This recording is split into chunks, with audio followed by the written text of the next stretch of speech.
Hello everyone, welcome to the Pathshala. Madhya प्रदेश की MP जी के series में आपका स्वागत है। हमारे पिछले 3 वीडियोस में हमने मध्य प्रदेश के इतिहास की प्रमुख घटनाओं और राजवंश को कवर करने की कोशिश की है। वहां पर हमने प्रागैतिहासिक काल से लेकर शुंग वंश तक का इतिहास मध्य प्रदेश का कवर किया है। इस पार्ट में हम तैयार करने वाले हैं मौर्योत्तर काल। तो let's start with the topic. शुंगवंशी शासकों ने बहुत ही लिमिटेड टाइम पीरियड में यहाँ पर शासन किया था और उनका साम्राज्य पे भी पकड़ उतनी मजबूत नहीं थी कि जिसकी वजह से ये बहुत लंबे समय तक चल पाता।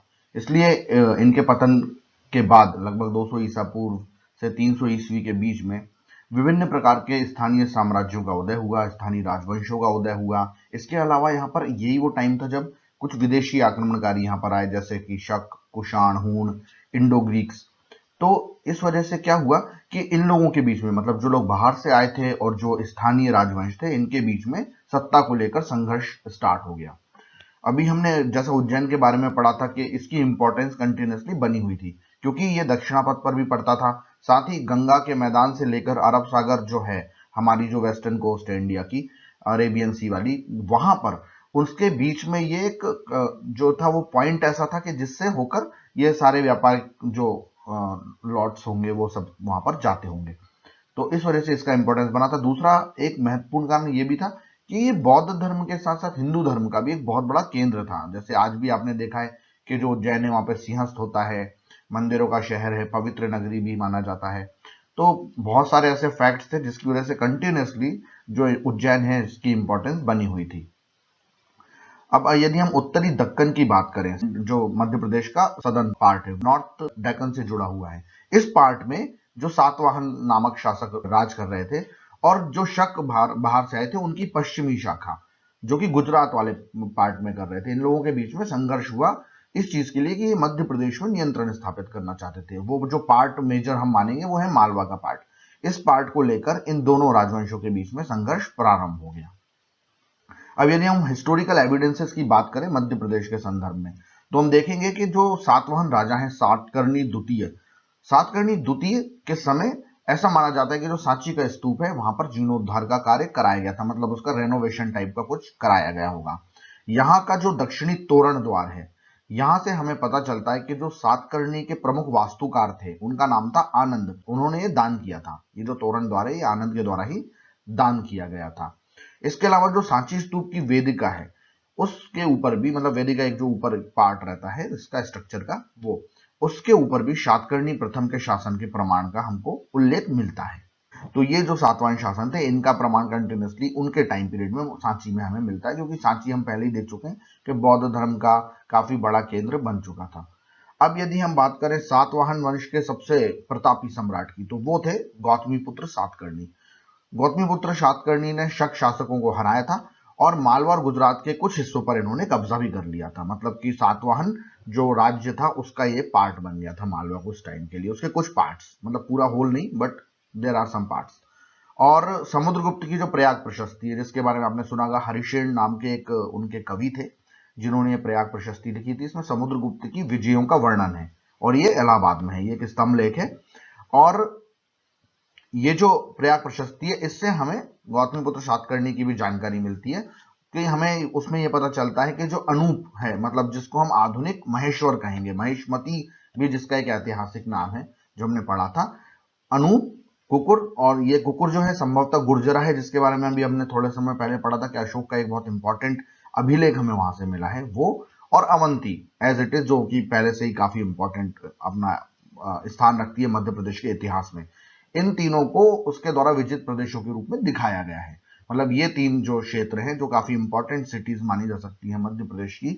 इवन के गुर्जरा जो कि बहुत नॉर्थ पार्ट में, उसको भी दिखाया गया था कि ये जो सातवाहन है इनके अंडर, इनके रीन में, इसके अंडर में आ रही है।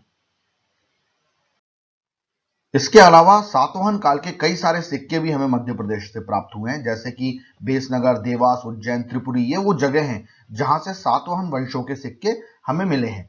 इसके अलावा जो बाद में इसके शासक आए, जैसे जो इंडो ग्रीक शासक थे या शक क्षत्रप जिन्हें कहा जाता था, इनसे रिलेटेड कोई भी एकदम क्लियर फैक्ट या क्लियर एविडेंसेस मध्य प्रदेश में हमें नहीं मिलते हैं। हाँ, कुछ सिक्के जरूर इनके कई जगहों से मिले हैं। एक महत्वपूर्ण शक क्षत्रप थे शशटन, जिन्होंने कार्दमक वंश की स्थापना की थी। जो कि पहली शताब्दी ईस्वी पूर्व के आसपास का समय रहा होगा। इसकी जानकारी हमें मिलती है एक ग्रीक भूगोलवेत्ता थे टॉलेमी, इन्होंने एक किताब लिखी थी ज्योग्राफिया। इस किताब में हमें शस्टन की जानकारी मिलती है। शस्टन के राज्य का विस्तार के बारे में भी टॉलेमी बताते हैं कि सिंध से लेके मतलब उत्तर पश्चिमी भारत से लेकर नीचे बैरी गाजा तक या भड़ूच तक फैला हुआ था। इसके अलावा टॉलेमी ये भी बताते हैं कि जो शस्टन थे इनकी राजधानी थी उज्जैन। तो हम देख सकते हैं कि उज्जैन कंटिन्यूसली एक इंपॉर्टेंट जो सिटी है वो मध्य प्रदेश की थी। इसके बाद शक शासकों की बात करें तो इसमें सबसे इंपॉर्टेंट जो इनका राजा था, सबसे शक्तिशाली राजा जिसे कह सकते हैं, वो था रुद्रदामन। और रुद्रदामन और सातवाहनों के बीच में निरंतर संघर्ष बना हुआ था। जो रुद्रदामन, इन्होंने एक सातवाहन शासक वशिष्ठी पुत्र पुलमावी को भी पराजित किया था। आप ये नाम देखेंगे जब भी वशिष्ठी पुत्र या गौतमी पुत्र, तो जो सातवाहन शासक थे ये अपने नाम के आगे हमेशा अपनी मदर का नाम जोड़ते थे। इस वजह से इनके नाम आपको इस तरह से देखने को मिलेंगे। एक और शासक थे रुद्र सिंह द्वितीय।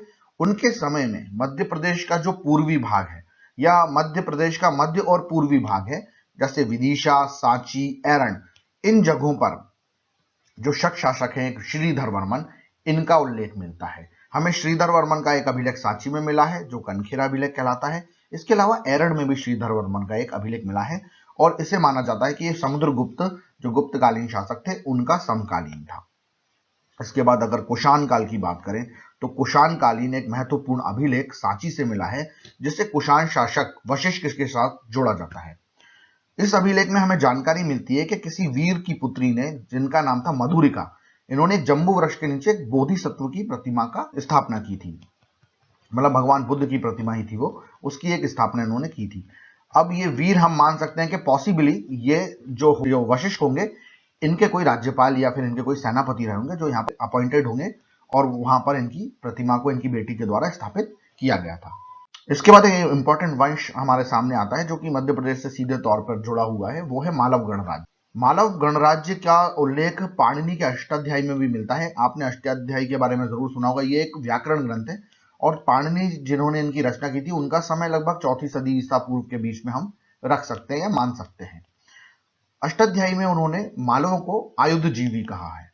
आयुधजीवी अर्थात ये एक प्रकार की लड़ाकू जाति थी और इस गणराज्य के सभी नागरिकों को युद्ध कला में प्रवीण होना बहुत ज्यादा जरूरी होता था। एक तरह से आपने जैसे स्पार्टा के बारे में सुना होगा कि वहां पर कैसे सभी नागरिकों को एक तरह से सैन्य शिक्षा दी जाती थी, उन्हें लड़ाकू बनाया जाता था। वैसा ही हम कुछ मालव गणराज्य के बारे में मान सकते हैं।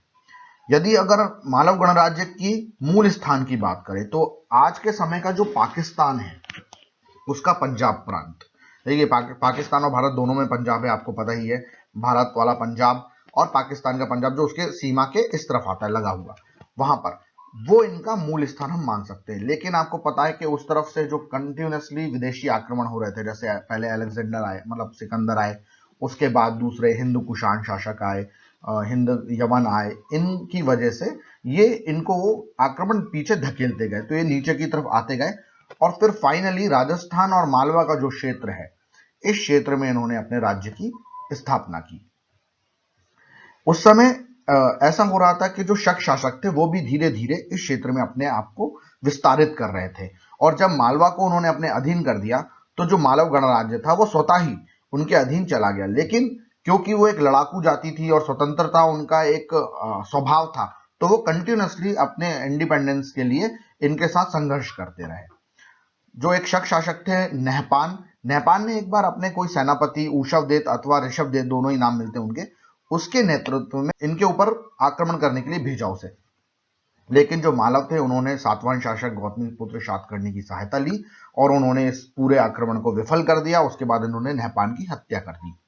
गुप्त साम्राज्य का जब पतन होता है, मतलब ये थोड़े समय बाद की बात है, गुप्त साम्राज्य का जब पतन होता है तो उसके बाद हूण आक्रमण प्रारंभ हुए थे और हूण आक्रमणों ने इस मालव गणराज्य को पूरी तरह से नष्ट कर दिया था और इन्हें समाप्त कर दिया था।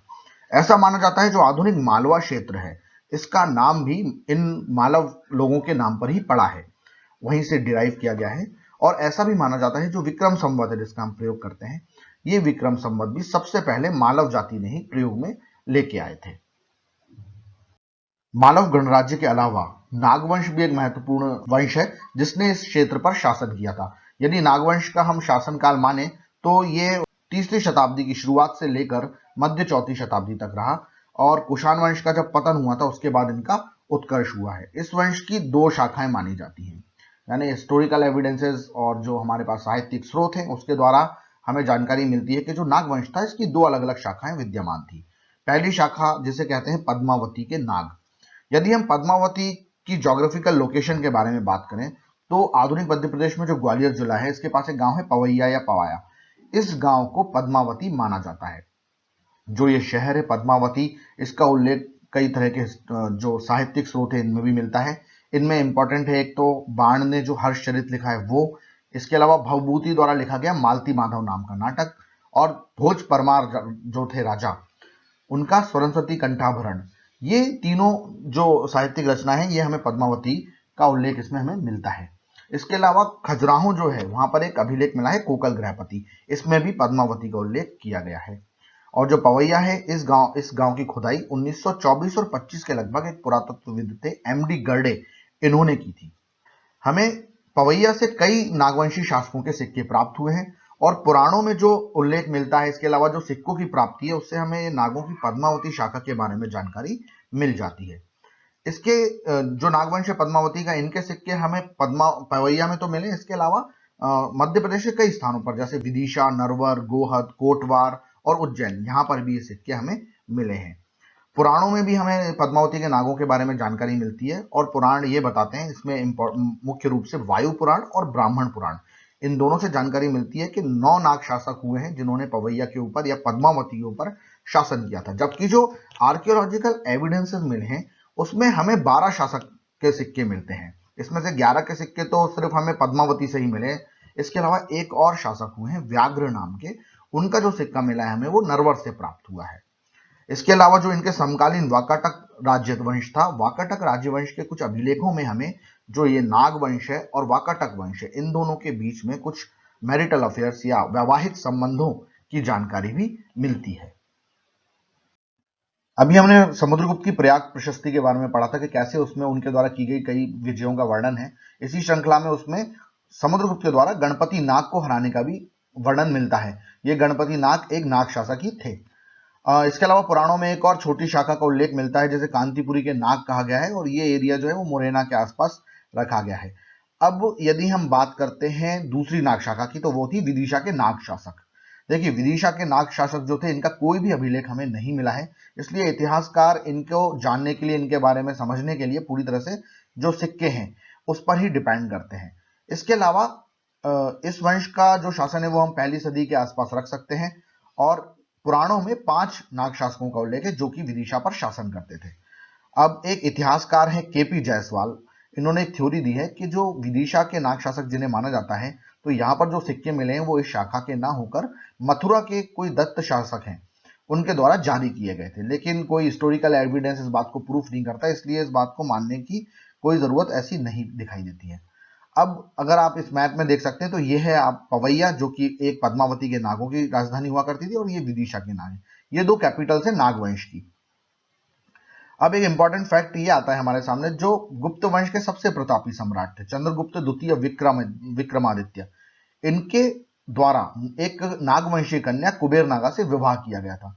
तो इससे क्या हुआ था कि जो दोनों वंश है चंद्रगुप्त के वंश गुप्त वंश और नागवंश, इन दोनों के बीच में वैवाहिक संबंध स्थापित होने से ये दोनों राजवंश मजबूत बने और इन्होंने एक दूसरे को शक्तिशाली बनाया।